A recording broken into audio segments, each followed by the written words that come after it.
Hi, Bill Yannick here, your Connect CEO with today's episode of the Daily Grind. And we have a very special guest today. This is our Fun Friday. So all week we've been talking pandemic. We're going to talk a little pandemic at the end of this. But joining me is Alissa Carpenter. She's CEO of Everything's Not Okay, and That's Okay. And she's going to talk to us about has some great ideas about this work from home environment. So Alissa, welcome to the Daily Grind. Thanks so much for having me. And I mentioned what you do, but a little more, how about expand a little more about who you are and what you do, and maybe a little bit what we're going to talk about today. Sure, thank you so much. So I work with companies and organizations to help them bridge the communication gap between geographies and generations and job functions to really create more inclusive workspaces where people want to be versus feel like they need to be. Perfect, and perfect for these times. And I mentioned she's CEO of Everything's Not Okay, and That's Okay. Hopefully we're getting closer to okay, but we're in this very unique work from home environment, the shutdown, and people like Alissa that travel all the time. I travel about half the time. Nobody's traveling now. So Alissa, in this work from home environment, do you have any thoughts or advice on how to maybe set up a schedule or set up priorities? How do you attack something like this? It's totally foreign to the usual worker. It's tough, and my big thing is to give yourself grace, give the people you work with grace, because this is so different from a regular work from home situation. I see this more of a crisis work from home. So a lot of the strategies and tips I would share of carve out a space that's just you is not always possible. I have 2 kids and homeschooling. You probably hear my dog, my kids running around. It's really give yourself permission and realize not every moment is going to be okay. But if you can set aside a place and some time and set expectations for yourself, I think that's just so important right now. And, really knowing what your priorities are and what needs to be sent to your supervisor and what you can hold yourself accountable for is just important right now. Interesting. Yeah. And so Connects, we have a team about 20. I know in our audience out there, we have all sizes of companies, small, big, and large. And as a CEO of the association, and I'm sure our FMs, our multi-sites in the audience, how do you go about, or how would you recommend going about communicating expectations when you're in such a remote environment? You don't see the employees in person at all. How would you go about doing that?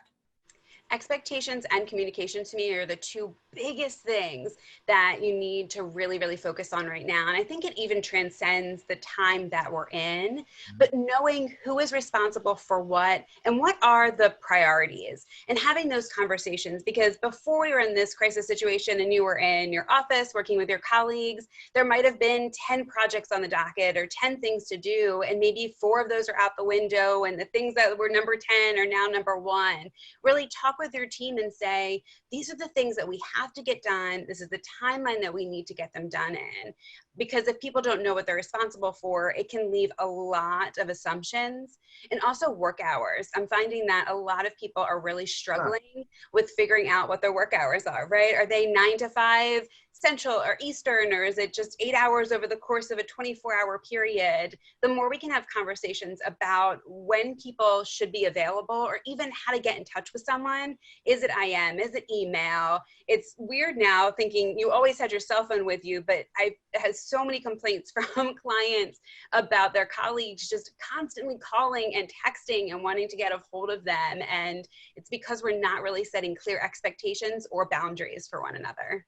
Yeah. It's one thing to be chained to your cell phone or your smartphone or whatever, but I mean, literally now you, in theory, could be accessible 24/7, and it would drive anyone crazy. And, I even found, and I had some comments from it, you have to be even careful of your body language and all this stuff, because when they see you around the office all day, they might know you're in a good mood. Well, you have one video call where you display not so much energy, and you got to be careful of all that.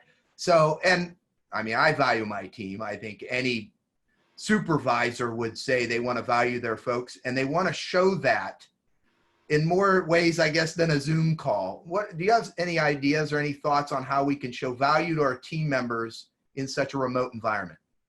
I think we always should be saying Thank you. I appreciate your work. Thank you for going out of your way. But now more than ever, we have to do those check-ins. How are you? No, really, how are you? And I appreciate you staying up late or working with my team. I don't think it has to be expensive. You could actually physically send somebody and mail them a card, or I use paperless post and do e-cards. Right now, people are struggling if their significant others out of the job. If your company can foot maybe $50 gift certificate to a local grocery store, or a happy hour kind of lunch with your team, if you can foot the bill for that. It just shows that you care, and just putting that active effort into saying thank you. You know, I really appreciate everything that you're doing, and your work is just really appreciated right now.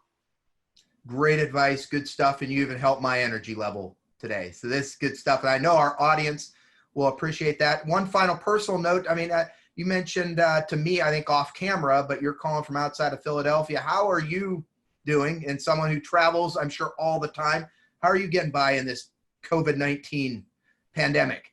One, I just appreciate you asking that question.